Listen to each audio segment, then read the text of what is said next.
The Personnel Launch System, or PLS, is a vehicle which could provide future transport of people and small cargo to and from low Earth orbit. Although not presently approved for development, the PLS is being designed to complement the Space Shuttle and is being considered as a future addition to the manned launch capability of the United States.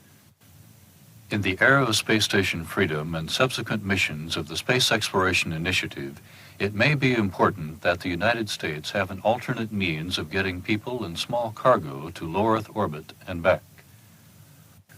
The two designs being considered for PLS differ in their aerodynamic properties and mission capabilities.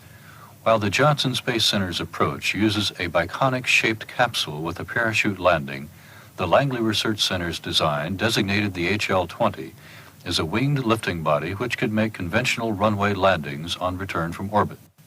Unlike the Space Shuttle, the PLS would have as a design objective a launch abort capability to safely recover the crew during ascent.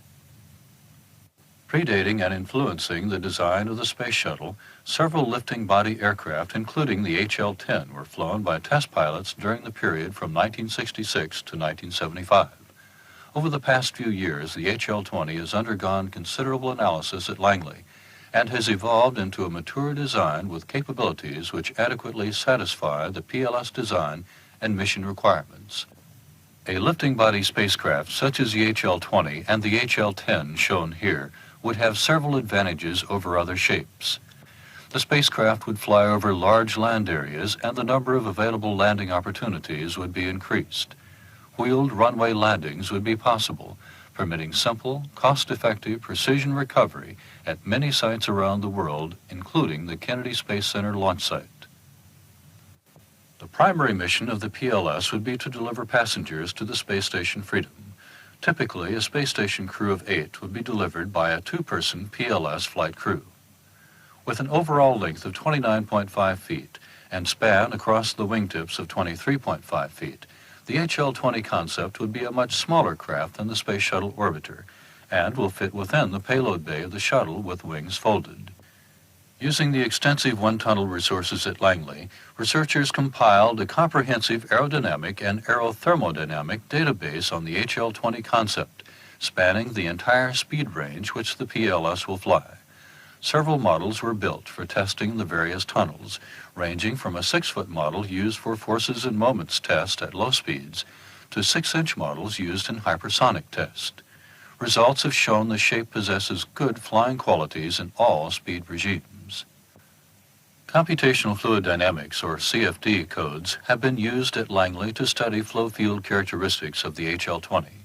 These advanced computational grid techniques were used in conjunction with wind tunnel tests to study patterns of flow field phenomena, shock waves, stability and control, and heating on the windward and leeward surfaces of the vehicle. It was found that heating predicted by this concept will be within the limits of Space Shuttle-based high-temperature reusable surface insulation, except at the nose where shuttle-based carbon-carbon will be required. In addition to computer modeling of vehicle controllability during entry, a flight simulator has been set up at Langley to permit pilots to study the final landing phase of flight. Starting at 15,000 feet, the simulation presents a realistic view of the approach to a runway landing.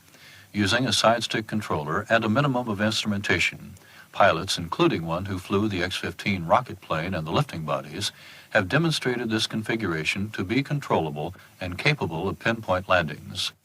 A cooperative agreement between NASA and North Carolina State and North Carolina A&T universities led to the construction of a full-scale model of the HL-20 PLS for use in further research of this concept. With requirements furnished by Langley, university instructors and students designed the research model during their 1990 spring semester, with construction following during the summer. The research objectives of the HL-20 model are to assess crew ingress and egress operations, assess crew volume and habitability, examine fit checks of various subsystems arrangements, and determine visibility requirements for the crew during critical docking and landing operations. The model will be moved to the Langley Research Center, where human factors research will be conducted. Later, the model will be located at the Johnson Space Center, where the research effort will involve members of the astronaut corps who will evaluate the HL-20 for operations efficiency. the Langley Research Center has defined a lifting body PLS for assured manned access to space for future U.S. space missions. This reusable vehicle, designated the HL-20, has been designed for safe and reliable operations, improved operability, maintainability, and affordability, and has a potential for reducing life cycle cost associated with placing people in orbit.